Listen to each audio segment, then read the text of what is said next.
Hello दोस्तों, कैसे हैं आप सब। आज के वीडियो में हम पढ़ेंगे बेनेडिक्ट सॉल्यूशन के बारे में। तो बेनेडिक्ट सॉल्यूशन होता है mixture of copper sulphate pentahydrate, sodium carbonate और सोडियम साइट्रेट, जिससे क्या होता है कि एक ब्लू कलर की सॉल्यूशन हमारी बन जाती है, जिसको हम बोलेंगे बेनेडिक्ट सॉल्यूशन।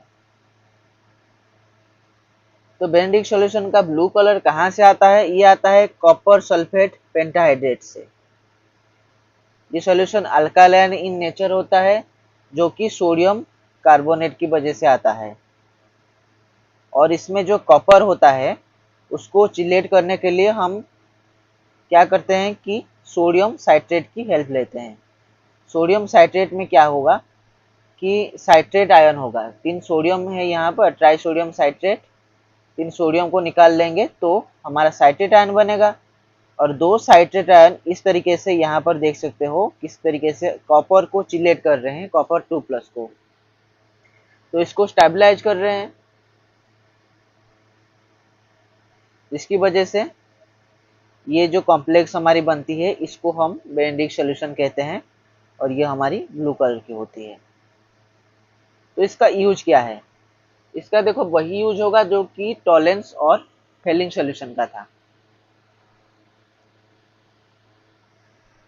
तो सबसे पहले तो इसका यूज करके हम एल्डिहाइड और कीटोन के बीच में डिफरेंशिएट कर सकते हैं। एरोमेटिक और एलिफेटिक एल्डिहाइड को भी हम पहचान सकते हैं और बता सकते हैं कि कौन सी शुगर हमारी रिड्यूसिंग है और कौन सी शुगर नॉन रिड्यूसिंग है। तो आप देखो इसके कुछ रिएक्शंस। सबसे पहले तो एल्डिहाइड्स, एल्डिहाइड के साथ अगर बेनेडिक्ट सॉल्यूशन दे तो ये कार्बोक्सिलिक एसिड बनाएगा, यानी पॉजिटिव टेस्ट देगा। कीटोन के साथ टेस्ट नहीं देगा, बिल्कुल वैसा ही जैसे टॉलेंस और फिलिंग्स में होता था। फॉर्मल्डिहाइड को कन्वर्ट करेगा फॉर्मिक एसिड में। बेंजाल्डिहाइड के साथ टेस्ट नहीं देगा क्योंकि ये एरोमेटिक एल्डिहाइड है। एरोमेटिक एल्डिहाइड के साथ टेस्ट नहीं देता, एलिफेटिक एल्डिहाइड के साथ टेस्ट देता है। तो इससे आप डिस्टिंग्विश कर सकते हैं। और तो और फॉर्मिक एसिड जो है उसको भी ये पॉजिटिव टेस्ट देता है। अल्फा हाइड्रोक्सी कीटोन, यहाँ पर कीटो ग्रुप है, अल्फा पोजीशन पे OH, तो अल्फा हाइड्रोक्सी कीटोन, इसको ये 1,2 डाइकीटोन में कन्वर्ट कर देगा, यानी इसके साथ भी ये पॉजिटिव टेस्ट देगा। उसके अलावा रिड्यूसिंग शुगर और non reducing sugar, just like Tollens and Fehling's solutions, reducing sugar जो है उसका ये पॉजिटिव टेस्ट देगा, जबकि नॉन रिड्यूसिंग शुगर का टेस्ट नहीं देगा, यानी उसके साथ रिएक्ट नहीं करेगा। तो आप देखते हैं कि बेनेडिक्ट टेस्ट क्या होता है। तो फेलिंग सॉल्यूशन में हमने देखा कि उसमें क्या था कि ब्रिक रेड कलर की पीपीटी बनती है, किसकी? Cu2O, ठीक है। क्यूप्रस ऑक्साइड की रेड कलर की पीपीटी हमारी बनती थी, तो वो हम कहते थे कि पॉजिटिव फेलिंग सॉल्यूशन का टेस्ट दे रहा है। यहाँ पर भी वैसा ही है। अगर ब्रिक रेड कलर की पीपीटी हमारी बनती है तो हमारा पॉजिटिव बेनेडिक्ट टेस्ट दे रहा है। पर अगर ग्रीन, येलो, ऑरेंज या रेड कलर की सॉल्यूशन भी बन जाती है रिएक्शन होने के बाद, तब भी हम कहेंगे कि ये पॉजिटिव बेनेडिक्ट टेस्ट दे रहा है। अब ऐसा क्यों? देखो देखो इसकी एक खासियत है कि शुगर के अलग अलग कंसेंट्रेशन जो हैं उसके हिसाब से इसका कलर वैरी करता है। अगर 2% से ज़्यादा कंसेंट्रेशन है शुगर की सॉल्यूशन में तो जाकर ये रेड कलर की, ब्रिक रेड कलर की पीपीटी देगा। पर अगर उससे कम कंसेंट्रेशन है तो देखो क्या क्या होगा। अगर 0% है, मान लो कि बिल्कुल भी रिड्यूसिंग शुगर प्रेजेंट नहीं है किसी सॉल्यूशन में, तो इसका कलर चेंज नहीं होगा। इनिशियली ब्लू कलर था, ब्लू ही रहेगा, तो ये नेगेटिव टेस्ट हुआ। उसके अलावा अगर 0.5% अगर रह गया रिड्यूसिंग शुगर किसी भी सॉल्यूशन में तो वो ग्रीन कलर दिखाएगा। और अगर 1% रिड्यूसिंग शुगर रह गया किसमें तो येलो कलर शो करेगा। 1.5% रह गया तो ऑरेंज, और 2% रह गया तो रेड।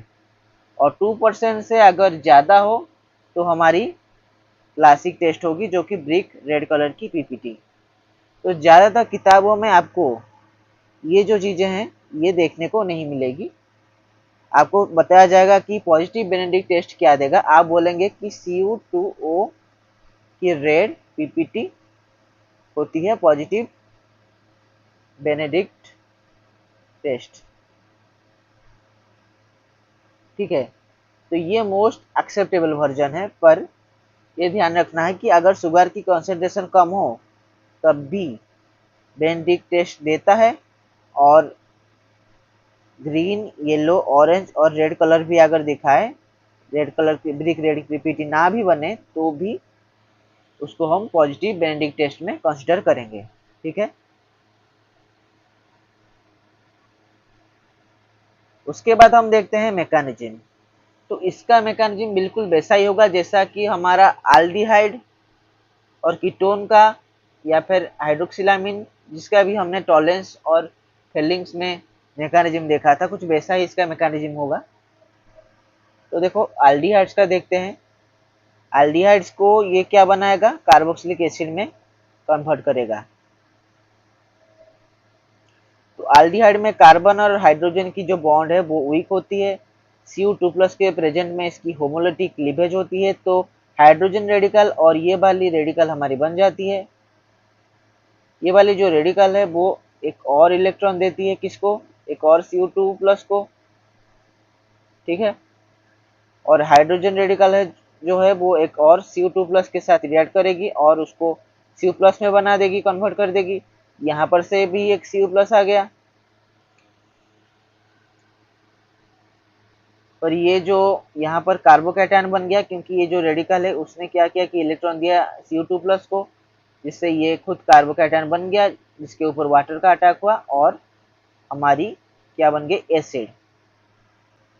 और जो हमारा Cu+ है वो सबसे पहले वाटर के साथ रिएक्ट करके CuOH बनाएगा, जो कि येलो होगा कलर में। उसके बाद इसको हीट करोगे तो Cu2O बन जाएगा हमारा, जो कि हमारी रेड पीपीटी नीचे बस जाएगी।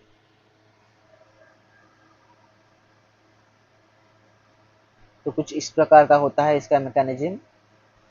और जैसा कि हमने टॉलेंस और फिलिंग्स के केस में देखा था कि कीटोन जो है वो बेनेडिक्ट सॉल्यूशन के साथ रिएक्ट नहीं करेंगे, जैसे टॉलेंस और फेलिंग के साथ भी रिएक्ट नहीं करते थे, क्योंकि कार्बन कार्बन बॉन्ड जो है यहाँ पर बहुत ही ज़्यादा मजबूत है, जो कि नहीं टूटने वाली। सो कीटोन बेनेडिक्ट टेस्ट नहीं देगा। उसके बाद आते हैं शुगर्स पे। तो हमने देखा था जैसे कि टॉलेंस और फेलिंग सॉल्यूशन में कि अगर शुगर्स में एसिटल ग्रुप हो, सॉरी हेमी एसिटल ग्रुप हो, तो वो क्या करते हैं, पॉजिटिव टेस्ट देते हैं। यहाँ पर भी वैसा ही है। यहाँ पर देखो ग्लूकोज, ग्लूकोज में इस कार्बन पे ये OH है और यहाँ पर OR है, तो ये हो गया हमारा हेमी एसिटल ग्रुप।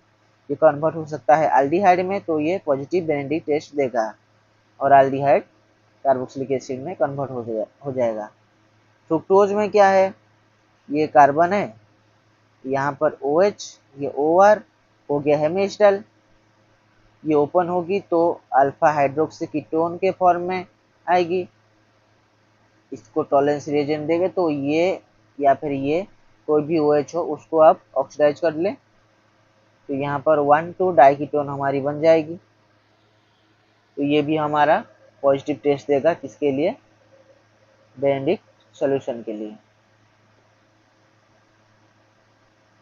उसके बाद आएगा हमारा फ्रुक्टोज, सॉरी सुक्रोज।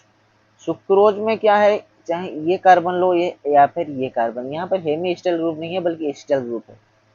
तो ये कार्बन पे ऑक्सीजन लगा है, यहाँ पर भी ऑक्सीजन लगा है, पर कोई OH नहीं लगा है। ऑक्सीजन के बाद सीधा R ग्रुप, ऑक्सीजन के बाद सीधा R ग्रुप, तो OR OR लगा हुआ है, यानी ये हो गया एसिटल। यहाँ पर भी देखो OR OR, यानी बेसिकली बात यह है कि हेमी एसिटल ग्रुप नहीं है, एसिटल ग्रुप है, तो ये बेंडिक टेस्ट नहीं देने वाला।